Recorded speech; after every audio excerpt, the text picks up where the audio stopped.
Okay, so you're thinking about uni for sure? You're Waikato?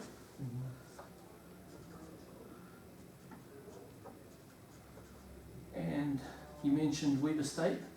Yep. Are you thinking around Weber State? Yep. How about you, Alda?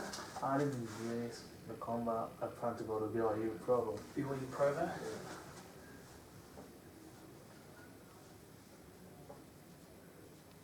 Cool. Okay, so I think we'll skip if I have your contact details, I'll send you some videos around why education. It's not important because you've made that decision, but it is important to remember the concepts. And it's got a whole bunch of brethren, showing us why, giving us advice and encouraging us. But I think one of the key ones that I like is when President Hinckley mentioned that it's time for us to take our places in the world. And I know my wife and I served as pathway missionaries, which really exposed us to a lot of what this is all about. The idea of the traditional university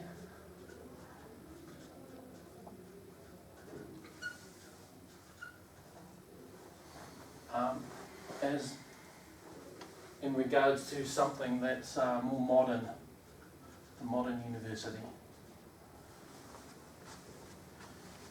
So currently in New Zealand, and this affects you, only 11% of New Zealanders ever get to go to university. And so that means there's real concerns. If you look at income, so why do you want to go to university? It's just a door opener. You go to uni, you get a qualification, and that qualification immediately means something. It means that you can be dedicated to something. It means that you can you have knowledge about whatever you learned about, and that you are qualified to take in a more advanced position within that qualification. Yeah, all good reasons. Did you know we're actually commanded to study all that we can and learn as much as we can?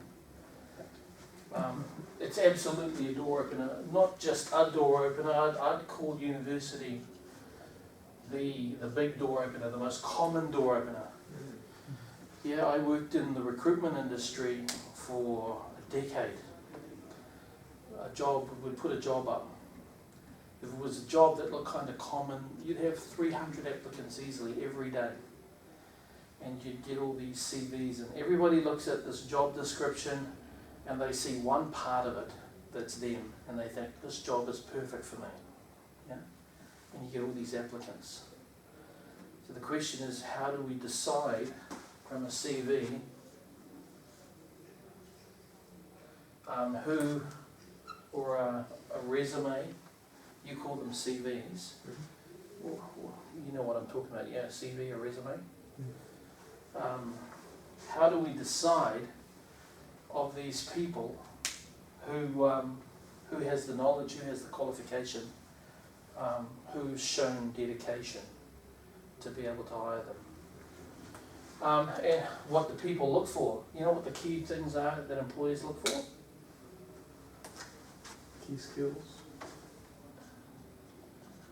So from the employer perspective,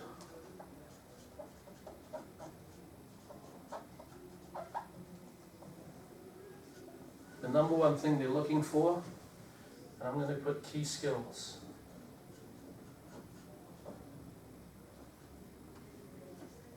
The number one thing that they're looking for, first of all, is somebody that they can trust. What kind of weighting is that? I'm going to shock you. Extremely, extremely important. People need to know that they can trust you before they'll go one step further. If they don't feel like they can trust you, you're gone. And so if somebody exaggerates on their CV and it doesn't feel real, you're gone. The hardest thing for people from outside of New Zealand, like people from India, for example, or even South Africa, who have a different perspective, the hardest thing for them is when people read the CVs, it doesn't always feel, because they don't have the cultural context, it really becomes hard for them to get that feeling of trust. The second big thing is reliable. And although it falls hand in hand with that, it's a separate commodity. Are you going to turn up? And so you've got a generation of people going to university now that can't get jobs after university. They have the qualifications, they've shown the dedication. So why aren't they getting the jobs? And in fact, if you have a look at Air New Zealand. Air New Zealand is our national, well, pretty much our only airline in New Zealand that is run from New Zealand, operated by New Zealanders. And their policy, they basically asked ex-employees to come back to work. You fly on their planes and people can be my age. I'm 55. And there's people older than me that are getting hired to come and work on the planes because they need somebody that's trusted and somebody that they can rely on. And a really cool thing happened with the new millenniums, the millennial generation, and that is you realized, I'm not sure if I should do that. It doesn't seem right. And you know, that's a strange thing to say, but in all honesty, we were just happy to have a job. I'm a baby boomer, we were happy to have a job. And it wasn't perfect, and we'll just stick at it. As long as they keep paying me, I'll keep on going. But we didn't do great things to the world. I mean, look at it now, you know, global warming and such. We didn't always do the best thing. So there's a dilemma now, people having a little bit more of a social conscious, social awareness. You've still got to demonstrate this in a very important way. So how important then is it to show your mission? Your mission, can you see how important it is? And so your CV should have, the key thing on a CV, to me, is to show achievement.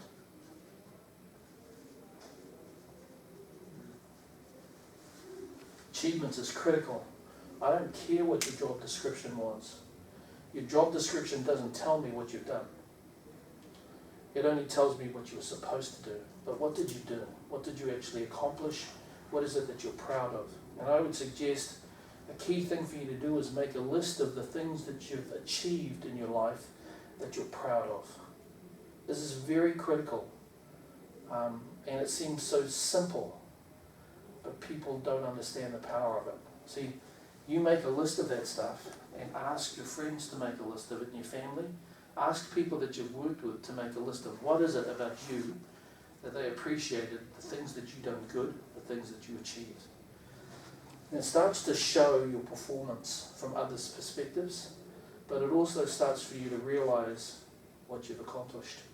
And it's really important because a lot of what we do is about confidence and self-image, and we don't reflect on it often. Like a journal's fantastic. If you're keeping a journal, look back on some of the best days. But on a CV, they want to see what you can do for them. And so again, this idea of perspective plays a big role in what we're trying to do. You've got to put yourself in someone else's shoes. It's not about what you want, it's about what they need. And how can you serve and help them? Again, your mission starts to help to provide you with this capability, right? So your CV is really a list of achievements that you can quantify. And not only that you can quantify, I want to see a powerful statement.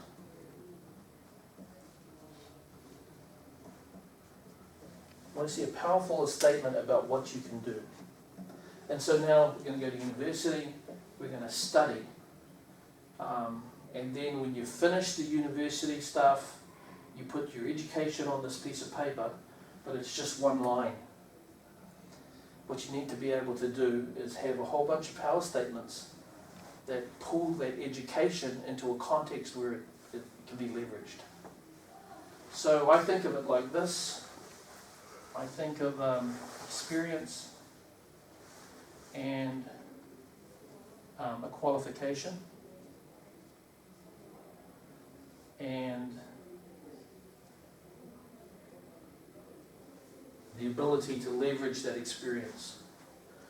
So for example, if I'd done a management certificate from BYU, which means that that management certificate is based on principles that came from Stanford management, because the BYU program incorporates the very best of its alumni, and a lot of them actually came from Stanford and from Harvard. It's a great program. Actually, this year, BYU was identified in Forbes and in the Wall Street Journal just last month as the #1 university in America, ahead of MIT, Harvard, and Stanford, as the best value for your money. But the real key criteria, and they have six things that they use in their formula to value an education. The key thing on that formula was how much you're earning in the middle of your career. So let's look at a career. Okay, here's a career. Maybe let's start out at 60K. I've got 60K.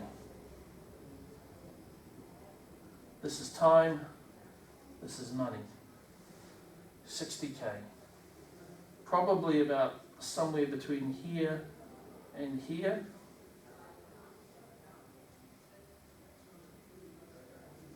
I'll get made redundant. I'll get made redundant because from an HR perspective, I can hire somebody here for a lot less that does pretty much what you do. And so about 40 to, let's say, 50 plus, a lot of people in this area are starting to get too expensive. Every year they've got an increase. They starting to get too expensive, but they have a qualification, they have good skills. But they haven't done anything to really keep on sharpening their skill set. And now they get hit with redundancy. It impacts on their lives from then forward. And we have less missionaries in the church because they can't afford to go on a mission in the senior years. Yeah. Here's the person that goes to university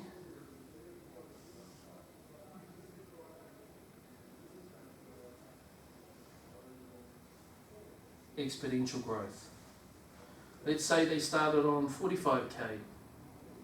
They're going to university and they're earning less than somebody that's done less schooling than them.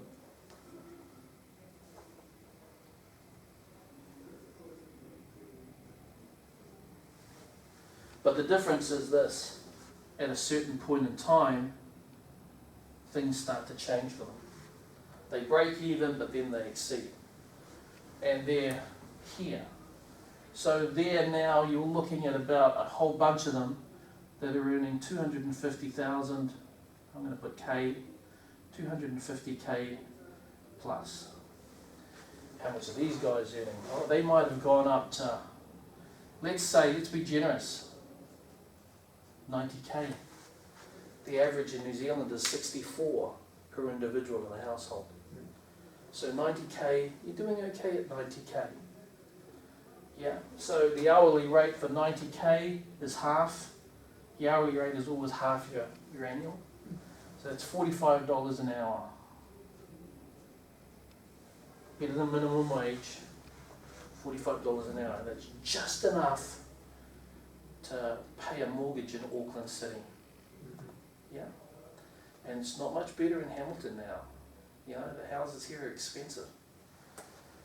But then, on this side, 250,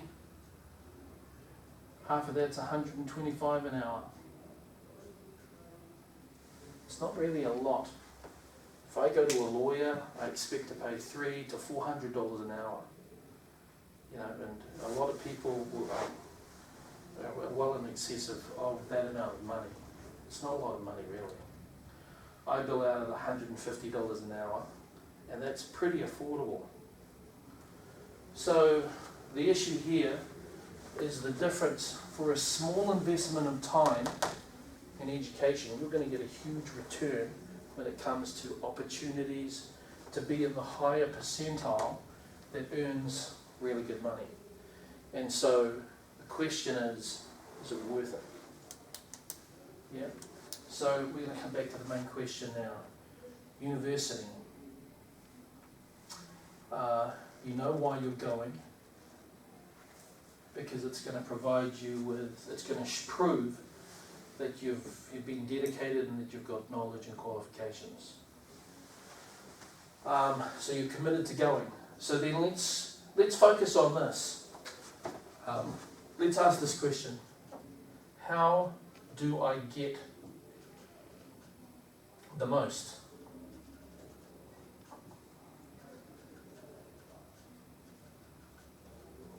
Of my education. What would you like to focus on? Actually, I should have asked you, what would you like to focus on? What you know? What are we studying? What you're studying? You wanna do it on the topic that you study? What is it that I'd like to discuss? How do you get the most out of whatever you study? Yeah, regardless of what you study, I think there's key things, hacks that you can make that can really help you get the most out of it. First of all, this thing here talks about how the system works.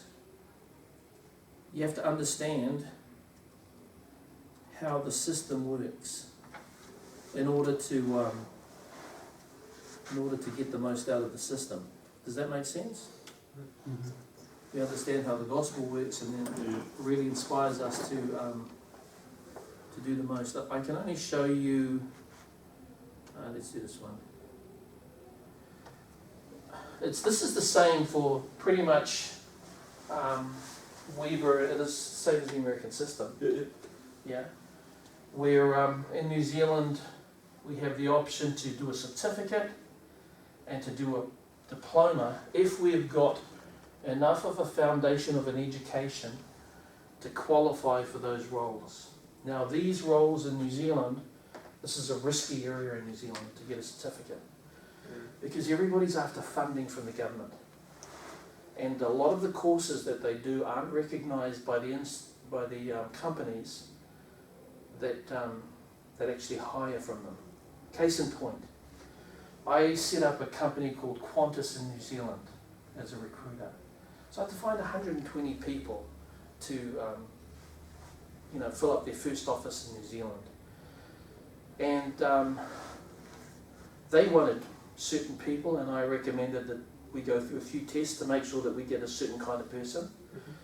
And there were certain courses that we just would not look at.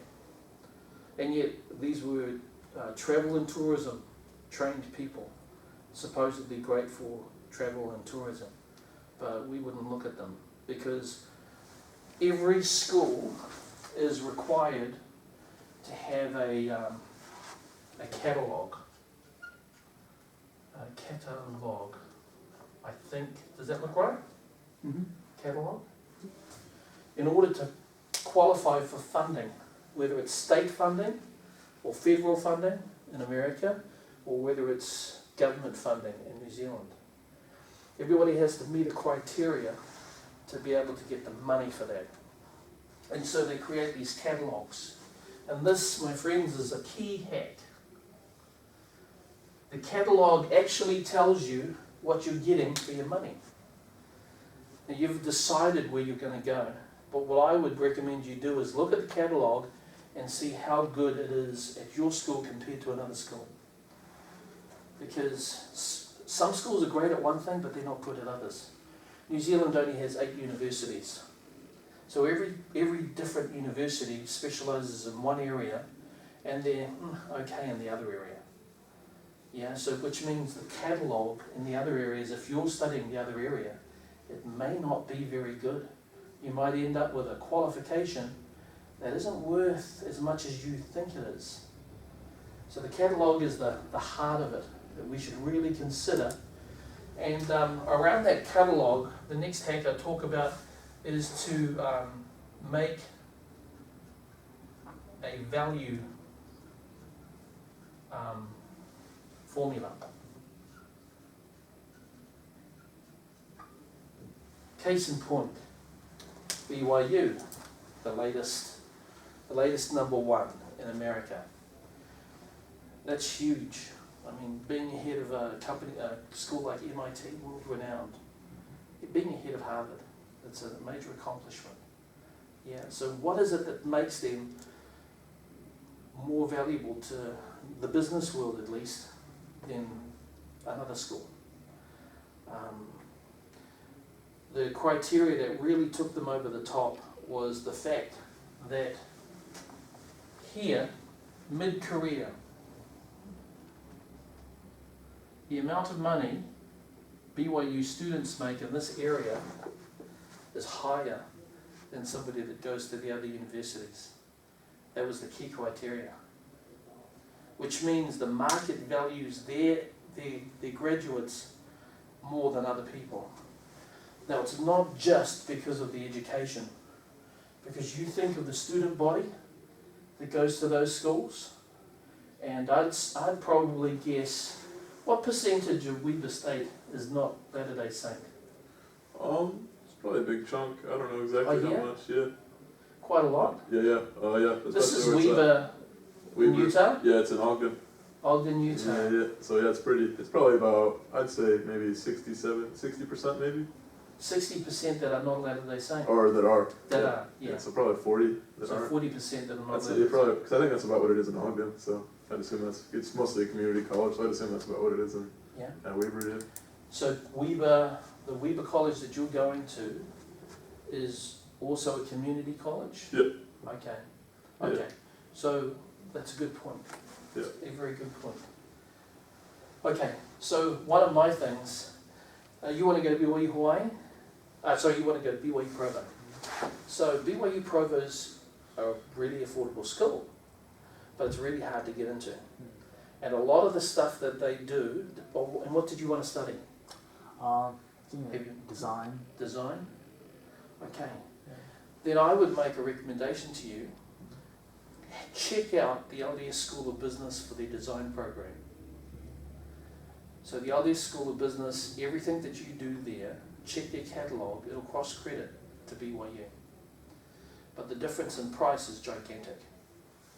Do as much as you can at a cheaper university, and then do the rest at the university. When you graduate, you get the certificate from the university. But you don't have to pay that big price to do stuff you can do in other places, and that you can do better in other places. And the school in the church that's well known for a design program, or one school that's well known for a design program, is the LDS School of Business. That's like, have you heard of it? No. Yeah, so they only do to an associate degree. But quite often you'll get hired before you even, you might get hired after. I've heard of people getting hired months into the program and carrying on doing their degree, but doing it as an internship. They get work experience, which is a really important hack. Work experience should be part of your education, and it should be work related to what you want to do. Even if that means taking a little bit longer to get your piece of paper, I would recommend you value work experience as much as you value your education. And I would also recommend not to do what I did, because I was keen, and I would take 18 credits every semester. And I would just really work really hard to carry all these credits because I thought I was working hard. I was working hard, but I wasn't working smart. Because at the end of my my time, because I was on scholarship, I figured they're going to pay for anything I studied. So I studied as much as I could, and I ended up with way too many credits at the end that didn't go towards a degree. They were just skills that I developed. But I took a toll. I lost my health. I've never recovered. It's kept on going. And it was just so much stress. I was under so much stress. You know, I was on an academic scholarship, which meant as long as I got a very high GPA, I didn't have to pay my tuition. So I had to keep, but I made it too hard for myself. I realized that if I was to give somebody advice, I'd seriously get you to consider, this is another hack, balance. These are things you probably already know, but you just need context. Slow down a little bit. Don't be so eager to get out of there straight away. And don't think that all the education comes from the school. The education comes from the journey to get the qualification. The person you become doesn't happen overnight. And if you do it right, you'll get more out of the journey by making it more balanced. Okay. So Pathway taught me one thing. When we teach Pathway, we teach 2-part church, 1 part schooling in the first year. It's full schooling all the other times. But in the foundation, when we start people off, we want them to learn life skills, professional skills, and then we teach them college stuff. And in the life skills, it's 2-part church and 1 part education. I thought when I first started, that's crazy. This is about schooling. It should be 2-part education and 1 part church. And then that's me and my logic until I turn up. I've been there for a year and I've been watching students and seeing what happens. And this is where I really learned balance. You see, I had forgotten that everything that we learn is through the Spirit. And if you're spiritual, you will learn not just secular better, but you'll get a balance in your life that makes you better all overall. And you're stronger, you're a better student. I didn't realize that because I wasn't thinking with everything. I was thinking with my brain and not with the wisdom that we get through the church educational system. There's a real key component to reading scriptures and learning. And there's so much that's locked up in here from a premortal existence that we can get access to when we're spiritually inclined. Having that spirit actually increases our ability to learn.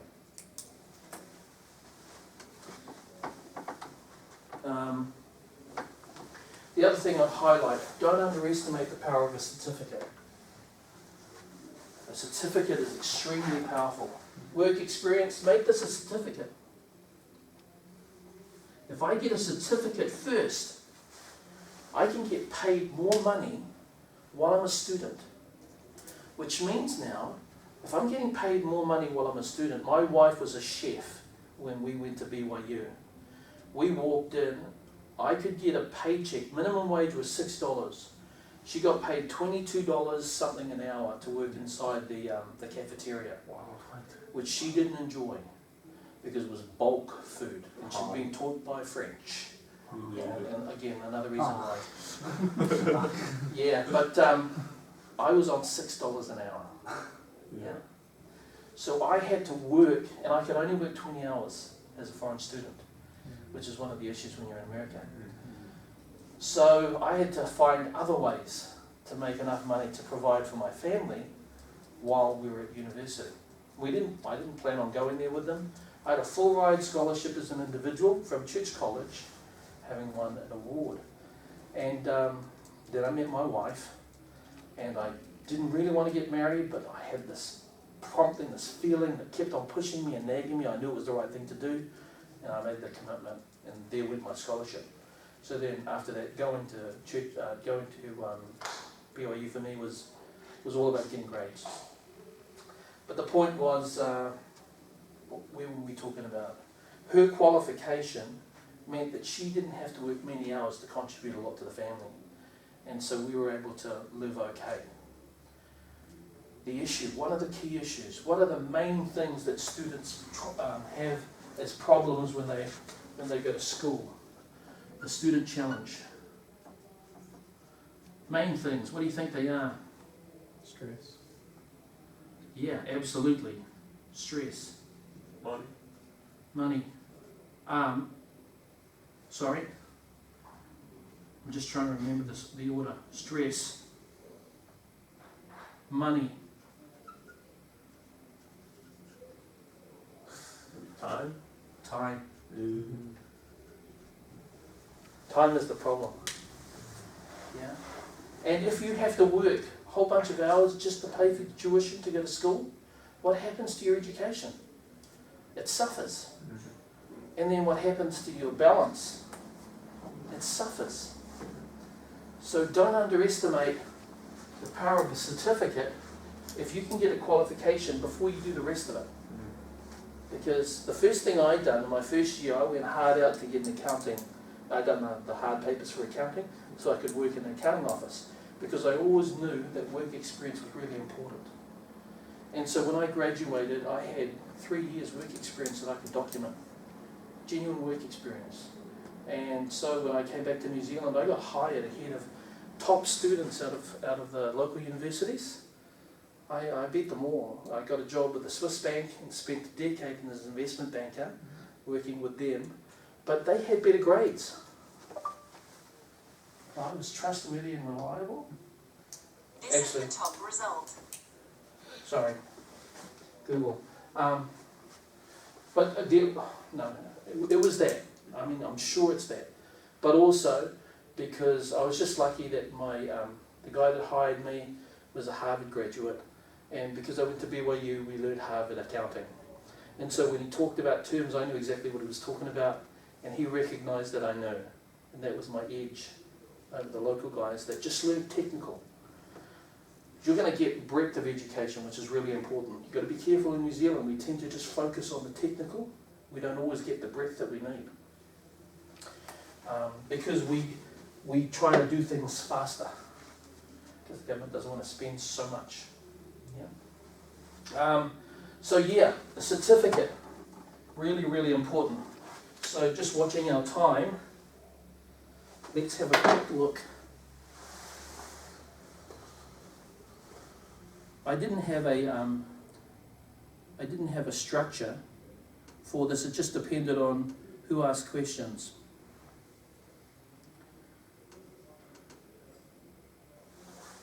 Sorry. This one. So, if time is an issue, we need to develop time strategies. So, some of the things that dig into time work. But one of the key things that digs in relationships. So you're at the age where you're thinking, I'm going to be dating, I'm going to be spending lots of boy time and having fun. I'm going to play sports, and I'm going to enjoy time. And that's a rite of passage. In America, the movie culture that we see, college is about life experience. It's the same for us. It's life experience too. But we have to have strategies. How do I get out of going to something with my friends, but still spend time with my friends? I've got to find creative ways to accomplish that and the friendship. So maybe I'll organise a study group and get some pizza. It's cheaper for you to buy a pizza than to lose the time that you need to do your study for an exam. Develop strategies where you can keep a relationship and incorporate it into your schooling. How can you spend time with your family, and how can it help your school? You just got to figure out these things. But these ways, pray, Heavenly Father provides ways, and be creative around it. Develop a formula for you to help you value anything. This is particularly around universities. Don't just value it on because you're the closest school. Value it on what do I need from it and what can you offer. And sometimes it means that I'll do a little bit here and then I'll transfer to another place, and I know I can transfer because I checked out the catalogue and I talked to them in advance. And I know that if I do this here, it'll be recognised by that school because I talked to a person about it. It's a phone call. It's an email. And most people will listen to you.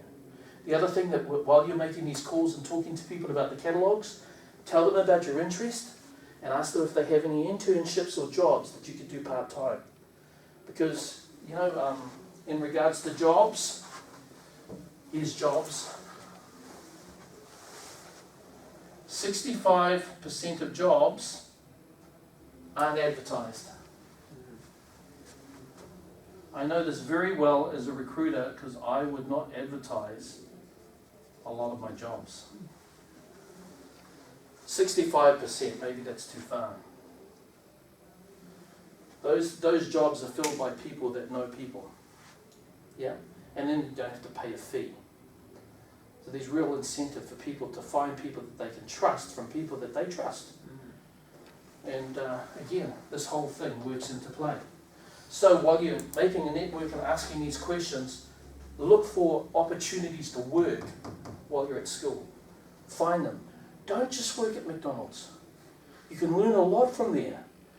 But when people see it on your CV, they discard. And yet it's a fantastic management tool. These places, they're so well organised. They work so hard. They're very good people. I'd actually hire them myself. But you want something that everybody can recognise. So go and work for somebody in a field, even if it's just mowing the lawns in that place. At least you've got that name and you can talk to it and it opens the door and who knows what it can lead to. But look for things that mean that you're not wasting your time at school, just on school, but that you're getting an education, that you're getting work experience while you're there. Yeah? Okay. Add balance in your life. Honestly, the spiritual stuff will help you, but also the physical stuff. Yeah? When I was at school, I could still run 2 miles. You know, still comfortable enough to do that. And endorphins and all that stuff, it works. So try and do that. Add work experience. This is a must. All the good universities include internship programs for a reason. You can't remember what you learned at university unless you actually practice it. Too many people will learn something, get a piece of paper, then do nothing else about it. And yet we know our journey in life is all about learning. We don't get to take the money with us. We get the knowledge. That's all we got. So the more we practice to use the brain, my advice to you, try to remember more and more things and try and write less. Try and make your notes more to spark a memory.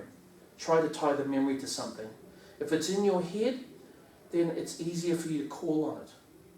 Try to put as much. My wife will write, so we're doing Pathway now, working towards another degree, and she writes notes, pages and pages of notes. She writes so much stuff that it confuses her. And I write hardly any words, but I use them to spark a memory, and I try and keep everything based around memories. And so she'll spend 6 hours, I'll spend 3 hours, and I'll get better grades, typically because it's right there. And it's a real challenge to keep training your brain to pull things out, but you can do it. I actually have this. They said I had dyslexia, and that I should be a truck driver. I retired for the 2nd time at the age of 50. I don't believe that, and that's a key thing. A lot of these people don't realise what we know. We are children of God. If we are to become like Him, then the idea of an IQ quotient is rubbish. We weren't born with a limit to our IQ. We can become like Heavenly Father. So we should have a growth mindset, not a fixed mindset. We should know that we can learn from everything. We learn from tripping over. We learn from getting a reward. We learn from everything, the good and the bad. It's all education. Debt. Part of the value proposition. My suggestion is avoid it at all costs or minimise it. In New Zealand, they give away scholarships. Your first year at university is supposedly free, but it's not, because you can't not work and pay for your accommodation and your life. It costs money, yeah? And so people take out a student loan and they go on a trip, or they buy a car, yeah? If you keep riding your bike, not only are you going to stay fit and committed, but you're also going to save a whole bunch of money and you avoid debt.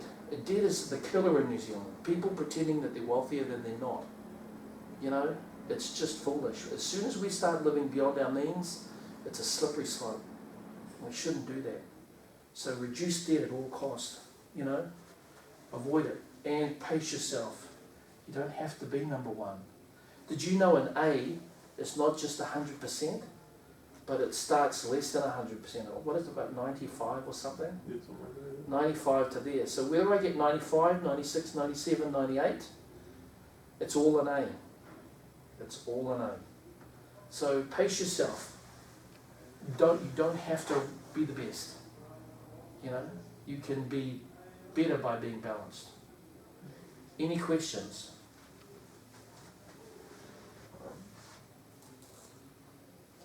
No, it's good. These are just, you know, I call them hacks, but they're just practical things that you already know. Don't underestimate the wisdom that took years to develop and the counsel from the brethren, which came from God. You know, they kind of know stuff and would like to know more, but in context, you need to be in such a spiritual area for this stuff to sink in, which is why you need to be spiritual, not just here, but after your mission. You know, what you've learnt there, don't give it up for the world.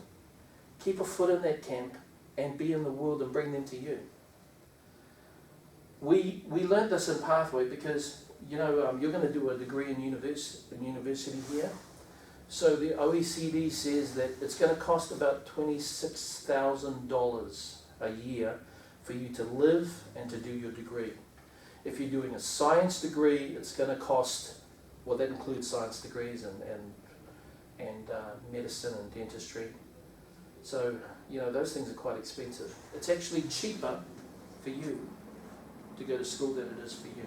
Even though I got my first year, it was supposed to be free. Yeah, because that's saving you tuition, but you're going to spend $26,000. He's going to spend $7,000 on tuition. Yeah, and the cost of living in America is significantly less than the cost of living here. Yeah. So that's why I say do the value formulas that are important to you, because there are other options. And you know, there's a whole bunch of these websites that grade schools, compare them against each other. Which one do you believe? Because there's at least 50 main ones. And yet they're so contrasting. Some of them are English focused, some of them are American focused. It depends who pays the most money, where they went to. Their formulas on how they don't tell you how they work things out. Yeah. I trust Forbes and I trust the Wall Street Journal because they expose how they calculate things. And you can see, well, I'll just increase my weighting on that. You know, make your own formulas. But don't just take the first thing when you walk in the door. Don't just look at the first thing. Weaver State might be the first 2 years. Mm-hmm. You know, Yeah. use your Pell Grant. You know, if it's community college, I mean, UVU is fantastic. Yeah.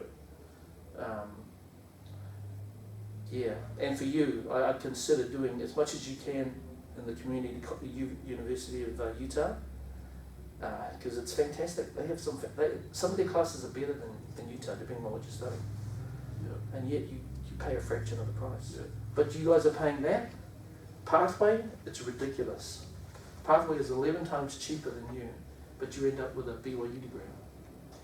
11 times cheaper, and you get to work.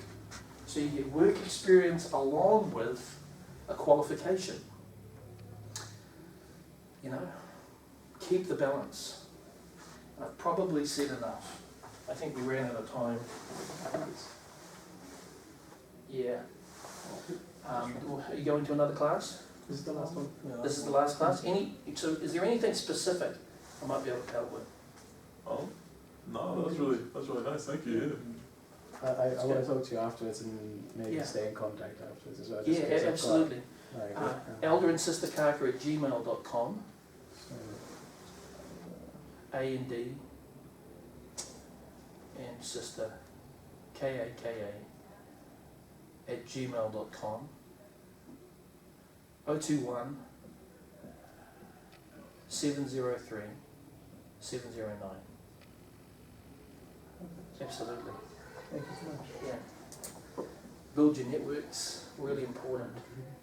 Yeah. But school is just part of it. That service component that you've learned here, it's made you what you are now. Don't forget that when you go home. Also, you actually qualify for first year BYU Hawaii or BYU Provo. You get a scholarship in the first year, any missionary, return missionary. Wow. And if you're interested in Pathway, which I highly recommend, but if you're interested in Pathway, you're automatically enrolled. So Pathway in New Zealand costs a Big Mac combo a week. That's your university cost. Wow. Yeah, so the price of a Big Mac combo. Yeah. That's pretty good, I yeah. could go without a Big Mac if I Yeah. So no student debt, effectively no student debt, and recognised through all the BYUs. Yeah. But also, I listened 2 days ago. I listened to the Auckland University. I think it was Chancellor. He's like a CEO, and Auckland University ranked 75th in the world on the OC organisational chart. Well, that's really, really good. Yeah. That's the highest that New Zealand's ever been on a ranking worldwide. Yeah. Yeah, that's pretty good for New Taking Zealand. account the whole world, yeah, They're in the that's high pretty. 80s a couple of years ago. Right? Yeah, they're typically around 83, 84. That's typical. But to break that, this is big news for us. So he was asked, what are your primary objectives? What's the main thing you're trying to do? The first thing he said was, well, our first objective is an international reputation. And our second objective is to take care of our employees. And I'm thinking, what about the students? But you understand, in New Zealand, they will spend $81,400 per annum Wow. on a student studying in Auckland University. Oh, man. But they will charge you in that time a minimum of $9,000, which is the lowest that anyone in New Zealand can pay. Yeah. Which is also included as part of that. So that includes a student contribution.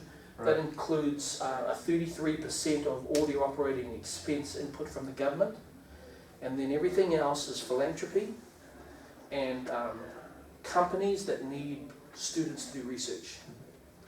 And so they pay the students, and they're allowed to include that as part of the cost of university.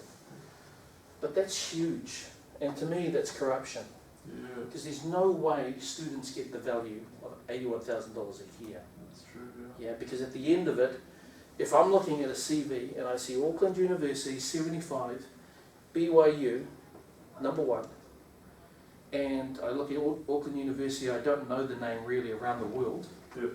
but BYU travels the world. It has a global brand Yeah. because of lots of things. They're out there just making the world a better place, you know, and yeah. There's real value in the power of the Pathway program around the world. When you go home, remember it's available to everyone, not just to members. This is a great tool to reach out to people that haven't been to church on Sundays. They all need help to get a certificate. Our certificates are fantastic.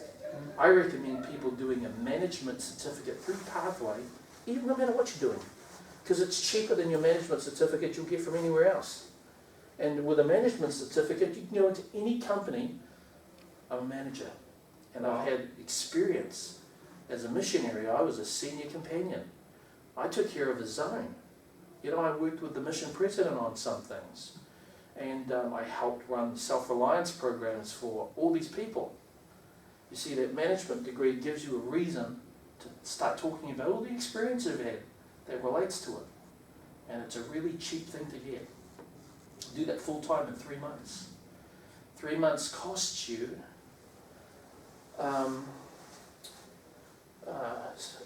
what is that? 7 times 14. I don't know.